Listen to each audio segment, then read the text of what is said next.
우리 함께 인사 나눕니다. 보고 싶었습니다. 사랑합니다. 우리는 한 가족입니다. 정말 은혜가 됩니다. 명절을 맞아 고향을 찾으신 분들을 진심으로 환영합니다. 우리 문화에서는 양력과 음력으로 설이 두 번이 있는데 사실 오늘이 진짜 설, 계면년 새해 첫날입니다. 그렇죠? 양력으로 1월 1일 계면년이라고 하면 사실 맞지 않습니다. 아시죠? 오늘이 진짜 계면년 새해 첫날입니다. 다시 한번 인사를 나눕니다. 새해 복 많이 받으세요. 새해 복 많이 받으세요. 좋은 일만 가득하시길 빕니다. 설이라는 어떤 뜻인가? 의원 그 뿌리를 한번 찾아보았습니다. 설은 설다, 낯설다, 익숙치 못하다, 삼가다 뜻의 의미에서 유래한 것으로 추측된다고 합니다. 낯선 새해를 맞으면서 더욱 마음을 다잡아 겸손하고 조심하는 마음으로 또 정중하게 시작하는 의미로 해석하면 좋을 것 같습니다. 신년주일도 1월 1일도 마침 주일이었는데 오늘 설날도 주일입니다. 우리에게 설이 두 번이라서 좋은 점, 양력에 다짐했던 것이 잠시 흐트러지면 한 번 더 시작할 기회가 주어진다는 것입니다. 오늘은 새해 시작으로 여기며 어떤 주제가 가장 좋을까 묵상할 때 오늘 본문 말씀이 떠올랐습니다. 오늘 본문의 내용은 10명의 나환자들이 고침을 받는 장면입니다. 나병이라면 우리 마을 근처에 뭐가 있습니까? 소록도가 떠오릅니다. 성경에 나오는 나병, 이 나병이 우리가 흔히 알고 있는 한센병과 똑같지 않을 수도 있습니다. 대체적으로 넓은 의미의 피부병이라도 할 수 있습니다만 한 가지 공통적인 아픔이 있습니다. 그것은 가족과 또 집에서 떨어져서 격리되어 지내야 한다는 아픔을 겪는 것입니다. 오늘 같은 명절이라도 예외는 없습니다. 예전에 소록도를 방문했을 때 기억이 생생합니다. 거기 가보셨습니까? 병원 뒤쪽에 보면 생활관이 있는데 거기 중증 환자들이 거처하는 곳이 있습니다. 그곳을 방문해서 어느 여자 집사님을 만났는데 그때 한 80세가 넘으셨습니다.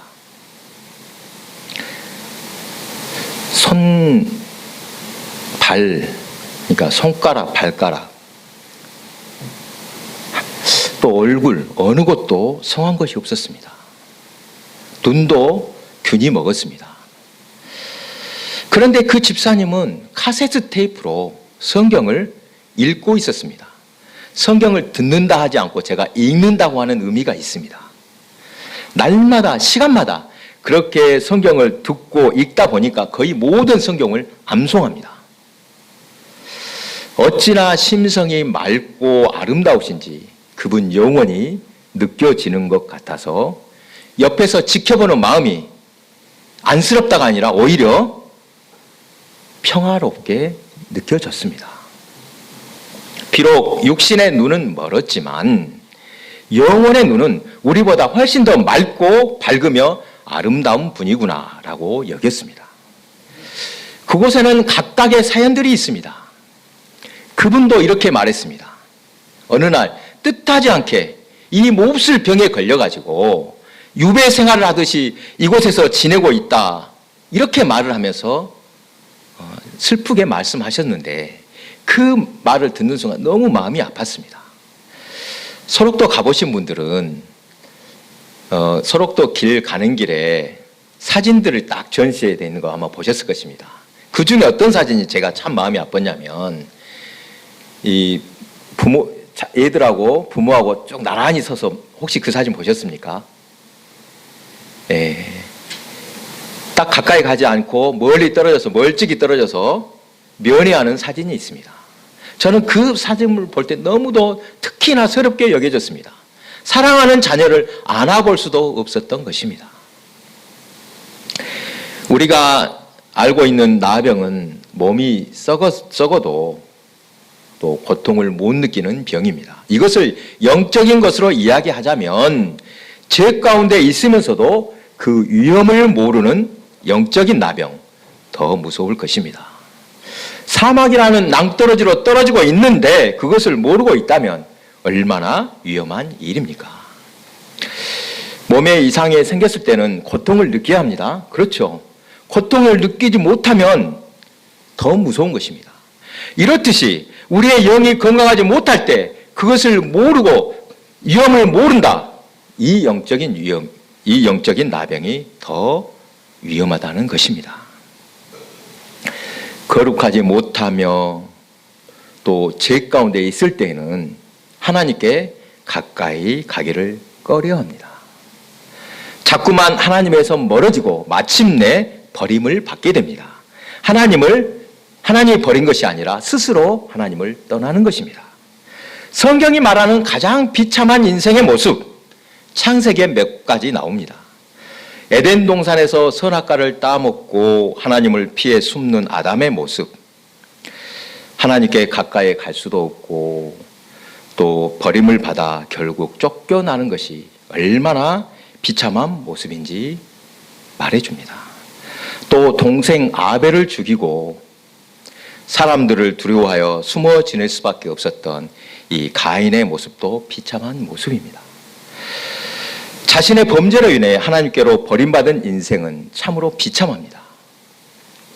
범죄함으로 하나님을 피하여 멀어질 때 하나님께서는 그들이 부를지라도 내가 응답하지 않겠다 말씀하십니다. 이처럼 하나님과 단절된 인생 가장 비참합니다. 문득 우리는 지금 영적인 문둥병에 있는 것은 아닐까라는 생각이 들었습니다. 다들 문둥병이 생길 수밖에 없는 현실입니다. 죄의 삭은 사망이요. 그리고 누구도 의인은 없다고 성경은 말씀하고 있습니다. 죄 가운데 있는 인생은 이미 사망 선고를 받은 것입니다. 그러면서도 그 심각성을 모른다면 영적인 문둥병에 걸렸다고 해야 할 것입니다. 본문에 나온 자들은 질병의 고통도 고통이지만 하나님과의 관계가 멀어지고 세상으로부터 격리되는 것이 사실은 더 아픈 것이었습니다. 당시 사람들은 병이 생기면 왜 생겼다고 생각합니까? 그 원인이 당사자의 죄에서 찾았습니다. 이 사람이 죄를 지었으므로 그 벌로서 병이 생겼다. 이렇게 여기는 것입니다. 질병은 죄의 결과로서 환자는 곧 죄인이 되는 것입니다. 그러므로 환자는 또 성전에 올라갈 수가 없습니다. 왜요? 죄를 가지고는 속죄하지 않고는 하나님 앞에 온전히 설 수가 없다는 것입니다. 이스라엘 백성이 가장 큰 보람이 무엇인가? 그들은 하나님의 택하신 선민으로서 우리는 성전에 올라가 하나님을 예배할 수 있다. 이것이었습니다. 이처럼 성전에 올라가는 기쁨을 노래하는 시편이 얼마나 많은지 우리가 잘 알고 있습니다. 반대로 성전에 올라갈 수도 없고 하나님 앞에 바로 설 수도 없는 이들의 좌절감 너무도 컸습니다. 질병으로 인해 세상에서 버림을 받고 하나님께도 버림받았다고 여기는 이 상처받은 영혼, 이처럼 상처받은 10명의 나병 환자들에게 오늘 예수님이 찾아오셨습니다. 12절에 한 마을에 들어가시니 나병 환자 10명이 예수를 만나 멀리 서서 소리를 높여 이르되, 여러분 말씀을 자세히 보면 마을에 들어가서 예수님이 친히 그들을 만나셨습니다. 여러분 잘 들어보셔야 됩니다. 나병 환자는 마을 안에 있습니까? 쫓겨납니까? 마을 밖으로 쫓겨나는데 마을 안이라면 그곳은 어떤 장소다? 격리된 장소로서 그들이 예수님을 찾아온 것이 아니라 예수님이 그들을 찾아가신 것입니다. 쉽게 말해서 일반인 통제 구역을 예수님이 들어가셔서 만나 주셨다는 것입니다. 이것이 얼마나 놀라운 은혜인지 모릅니다. 사람들은 전념이 될까 또는 정결법 때문에 멀리하며 따돌리는데 예수님은 아랑곳하지 않고 10명의 나환자들을 만나 주신 것입니다. 하지만 그들은 가까이 갈 수 없습니다. 죄를 가지고는 하나님 앞에 온전히 설 수 없는 인간의 모습도 똑같을 것입니다. 그들은 저 멀리 서서 주님을 부릅니다. 예수 선생님이여, 우리를 불쌍히 여기소서. 기도의 방법 또 기도의 내용이 참 많습니다만 저는 이 기도, 주님 나를 불쌍히 여기소서, 이보다 더 구체적이고 간결하면서도 효과적인 기도는 없는 것 같습니다. 그렇죠. 주님이 불쌍히 여기셔서 돌아보시기만 하면 우리의 문제는 다 해결될 줄로 믿습니다. 예수님은 그들을 향해 가서 제사장들에게 너희 몸을 보이라, 이미 치유가 이루어졌음을 선포하신 것입니다. 얼른 제사장들에게 보여서 완치 판정을 받고 가정과 사회로 돌아가라는 것입니다. 병 고침 받는 것도 중요하지만 그들이 공동체로 돌아가시는 것이야말로 진짜 치유의 목적입니다. 다시 회복하여 가정은 물론 성전에 올라갈 수 있게 된 것입니다. 이것이 하나님의 더 크신 은혜입니다. 오늘 본문에 나오는 10명의 나환자들은 모두 육체의 질병을 치료받는 기적을 체험했는데 그 중에 한 명은 더 큰 복을 받습니다. 15절 중반부터 제가 읽어보겠습니다.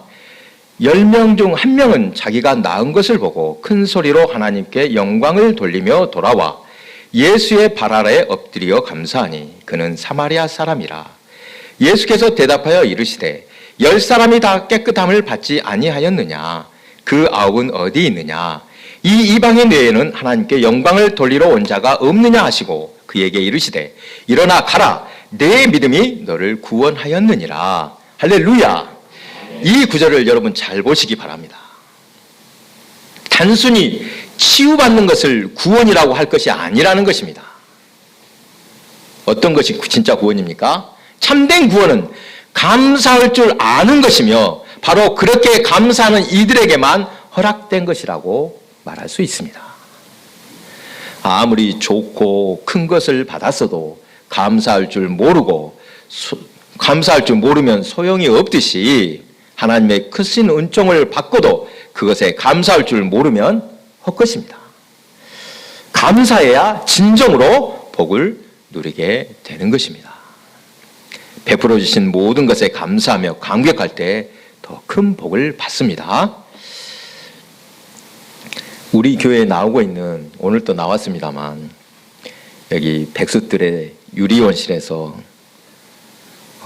외국인 일하고 있는 외국인 노동자 중 한 명, 늘 관심 있게 봤다면 오늘 한 명 안 보이는 사람이 있을 것입니다. 찾으셨습니까? 예, 지난주에 그 한 명이 목요일 날 고향으로 돌아갔습니다. 필리핀 자매인데 건강이 안 좋아서 며칠 동안 일을 못하고 이렇게 있다가 돌아가게 되었습니다.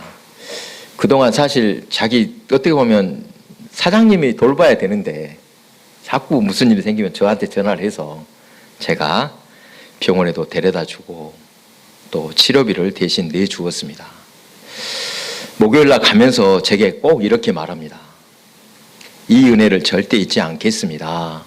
돌아가서는 꼭 교회에 다니겠습니다. 라고 했습니다. 우리의 마음이 통한 것 같습니다.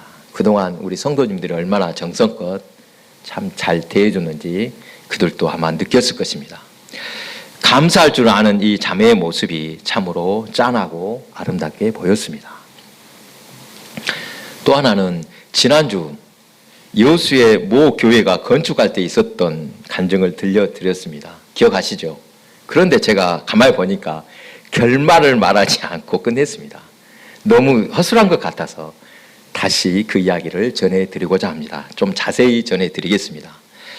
교회에 한 자매가 있는데 고향에서 중학교를 졸업하고 마산 그리고 창원 이 공단에서 일하면서 옛날에 여러분 아시죠? 산업재 고등학교 이렇게 이렇게 졸업한 자매였습니다. 그 자매는 졸업한 후에 고향으로 돌아와서 파출소에서 급사로 근무했습니다. 여러분 아시죠? 급사가 무엇인지. 이 당시 월급이 한 50만 원 정도였다고 합니다. 예배당의 건축이 필요하다는 것은 누구나 다 인정을 하는데 문제는 뭐겠습니까? 문제가 뭐가 문제예요? 재정이 문제겠죠. 건축비를 모아둔 것이 없으니까 성도들의 뜻을 모으고 정성을 모은 헌금이 필요했습니다. 하지만 서로 눈치를 보는지 선뜻 나서는 성도가 없었습니다. 한쪽에서는 재정이 채워질 때까지 기다리다고 합니다. 여러분, 하나님께서 일하시는 것 우리는 잘 알고 있습니다. 대체로 준비할 때까지 기다리라고 하십니까? 아니면? 아니지요. 믿음으로 시작하면 하나님이 도우시는 것입니다. 이것이 바로 하나님의 일입니다. 그렇게 서로 주저하고 있을 때 그 자매가 2천만 원을 헌금했습니다. 30년 전 이야기입니다. 30년 전에 그 돈 매우 큰 돈이며 또 그 자매의 형편으로 도저히 가능한 금액이 아니었습니다. 곤란한 가정이라 부모의 도움을 바랄 수 없어서 결혼 자금을 저축하던 중이었다고 합니다. 이제 겨우 20살 초반의 자매가 22살인가 아마 그랬답니다. 22살짜리가 생각지도 못한 이 자매가 헌금을 하니까 온 성도가 감동하여 기꺼이 동참하게 되었다고 합니다. 여기까지 말씀드렸는데 그 다음 중요한 이야기도 있었습니다. 이걸 빠뜨려서 제가 이 이야기를 다시 들려드리는 것입니다. 그 후에 이 자매는 동사무소로 이제 옮겨서 거기서 일용직으로 일하고 있다가 거기서 남자를 만났습니다. 정직 공무원을 만나서 연애하다가 결혼했습니다. 결혼할 때도 은혜인 것이 못 얻는다고 돈을 모았다고요? 결혼을 시집가려고. 그렇게 하다가 헌금을 했더니 결혼 자금이 없어도 괜찮다. 시댁에서 다 이해를 해줬다고 합니다. 또 이 자매가 한 가지 큰 여자로서 단적 흠이 있는데 온몸이 막 주근깨 같은 게 싹 덮여 있어서 얼굴이 모두 싹 있었다고 합니다. 그런데 결혼 후에 살림이 넉넉해지니까 성형외과에 가서 전신을 깨끗하게 치료할 수 있었다고 합니다. 참으로 하나님은 공짜가 없음을 믿으시기 바랍니다. 구원의 은총이 너무 크고 놀라워 갚을 수 없는 주님의 은혜라고 그렇게 고백하며 기쁨으로 헌금을 했더니 하나님께서 기쁘게 받으시고 예배당 건축은 물론 그 자매에게도 복을 주신 줄로 믿습니다. 오늘은 본문에서 한 가지 더 생각할 것이 있습니다. 우선순위를 어디에 둘 것인가? 이것입니다. 여러분 잘 한번 생각해 보십시오. 오랫동안 격리되어 있다가 예수님을 만나 그 명령대로 제사장에게 보이러 가는 길에 자신의 병이 나은 것을 알게 되었습니다. 10명 모두 병이 나은 사실을 알았습니다. 이때 율법대로 하자면 10명 중에 9의 행위가 맞습니까? 곧바로 돌아온 한 명의 사마리아인이 맞습니까? 율법대로면 율법이 어떻게 해야 됩니까?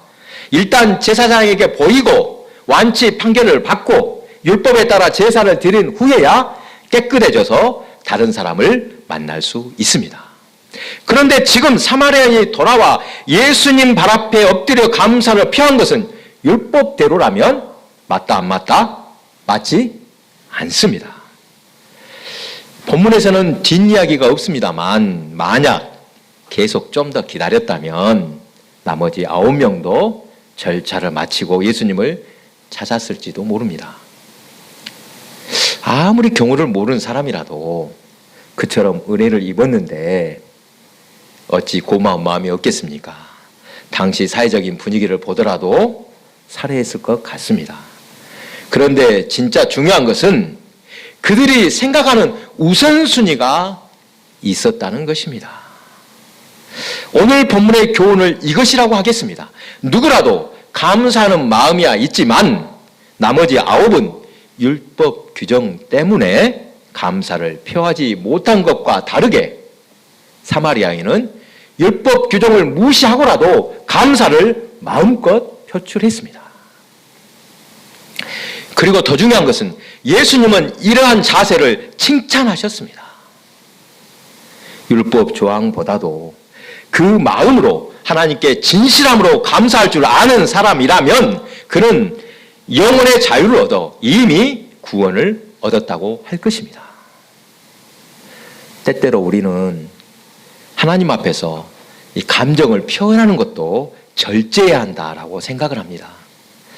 하지만 그것이 하나님께서 원하신 바입니까? 다윗이 하나님 앞에서 바지가 벗겨지도록 춤을 출 때, 하나님의 괴가 다윗 성으로 들어올 때 너무 기뻐서 춤을 추다가 바지가 벗겨졌습니다. 이것을 그의 아내 미갈이 보고 업신여겼습니다. 그렇죠. 그러나 하나님은 기뻐하십니다. 하나님은 마음 중심을 보십니다. 진실하게 마음을 다할 때 분명 하나님은 알고 계심을 믿으시기 바랍니다. 그리고 사람들도 우리의 진심을 알게 될 것입니다. 사랑하는 교회 여러분, 그리고 명절을 맞아 고향을 찾아오신 여러분, 우리가 하나님의 은총을 입고 산다는 것, 구원의 백성이 된 것이 얼마나 놀라운 은혜인지 모릅니다. 험한 세상을 사는 동안 우리에게 구원자가 있다는 것, 우리를 능력의 손으로 인도하시는 하나님이 계시다, 함께 하신다는 것이 얼마나 큰 은혜인지 모릅니다. 지금 우리는 이 구원의 은혜에 감격하며 감사하고 있습니까? 육신의 병, 나병을 치료하신 것보다 더 큰 구원을 주셨건만 여전히 영적으로 아무 감각도 없이 감사할 줄 모르고 또는 감사를 절제하고 있는 것은 아닌가 이 시간 돌아봅니다. 참으로 감사할 제목이 많은데 아직 표현하지 못한 것이 너무도 많은 것 같습니다. 미처 감사하지 못하고 표현하지 못한 것들은 없는지 이 시간 다시 한번 우리 자신을 돌아보기를 바랍니다. 계명년 새해 땅의 복은 물론 하늘의 신령한 복을 받으시기 바랍니다. 더 감사하며 살기를 바랍니다. 또한 진실하게 사시기를 바랍니다. 하나님의 주시는 은혜를 따라 율법주의를 벗어버리고 성령의 인도하심대로 진리 안에서 자유로운 영혼이 되시기 바랍니다. 기도하겠습니다.